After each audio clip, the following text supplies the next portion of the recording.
House of the Dragon Season 3, Episode 3 didn't have a single battle of dragons. No one died in this episode, and that's okay with me because this was maybe one of the best political episodes of the entire series because we actually got to see what it costs to sit on the Iron Throne. The writers have been cooking with gas these last two episodes, and I love this episode so much because it's told primarily, almost entirely, from Rhaenyra's point of view. Getting the opportunity to experiencing every decision that she had to make in this episode from her perspective and how all the conversations just felt so tense. One of the best details about this episode was the score because every time Rhaenyra was like walking through the halls, sitting in her chambers, the music constantly reminded us of the overwhelming pressure that she was under in this episode, and it felt less like she was ruling and more like she was barely holding everything together. I mean, right away, Corlys delivers the terrible news that the Greens had emptied out the royal treasury before fleeing, leaving Rhaenyra again with the throne, but she has no money to actually distribute it to govern, which immediately turns this whole situation, this victory that she thinks she has, to an absolute nightmare. Meanwhile, Daemon's on demon time this episode, as he always is, as he forces Ormond to submit and take in Daemon hostage, and he argues with Rhaenyra in this episode that they should execute him and she should stop showing mercy altogether. I will say, even though it was pretty badass to see Daemon with the dragons behind him, why didn't he make Daemon get on his dragon? I mean, that could have saved so much time because he obviously would have known that he wasn't a dragon rider. So, but even minus that, why didn't they take that dragon with him just to have more dragons on their side?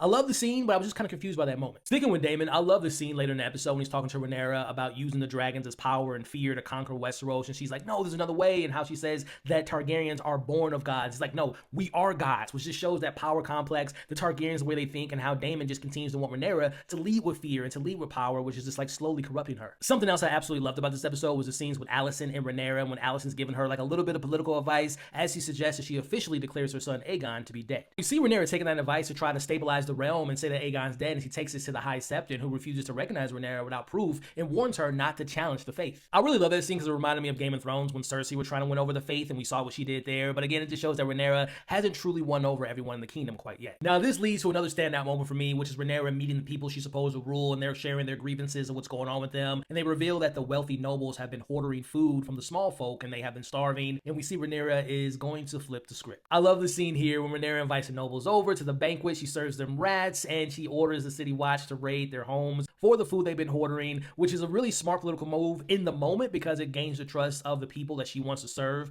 But I don't know how that's going to play in the long run because you need everyone on your side, including people that have money in their pockets. Man, speaking of rats, I love the scene when Corlys confronts Rhaenyra by not legitimizing Adam and Alan and calls her a hypocrite and calls his own grandsons bastards, which we know is a no-no. But I love the scene because you can understand where both characters are coming from, and they should have handled it much differently. And again, the rats, all these people that are supposed to be close to her are slowly betraying her. And again, that scene just foreshadows what might happen a little bit later, which is Corlys betraying her. We end the episode on such a high note where we find out that Daemon wasn't Alicent's son. We see Rhaenyra finds out that Ormond has taken one of the dragons, and obviously he betrayed her. And then she's standing in front of that bonfire with all the High Tower's flags being burnt, which again to me is like another foreshadowing of what's going to potentially happen to Rhaenyra later on in the series, but also in the current moment as far as this fire being representation of the burning desire of power and corruption and all the stuff that's going on in this episode. Again, just a perfect way to end such a wonderful episode of House of the Dragon. Again, I love this episode because it reminded me so much of Succession, which is one of my favorite shows of all time. And again, all the decisions, all the enemies being created, the performances, the music, the political tension, all that was just outstanding. Look, man, I'll end by saying this. If we continue to get this level of storytelling for the rest of the season, I think season 3 might be the best season yet of House of the Dragon. But that's just my thoughts on this third episode. Let me know what you all thought in the comments below. What worked? What was your favorite moment? What thoughts and theories, predictions you all have for the weeks ahead? Let's talk about it in the comments below. And for more videos about House of the Dragon, consider subscribing and following for more.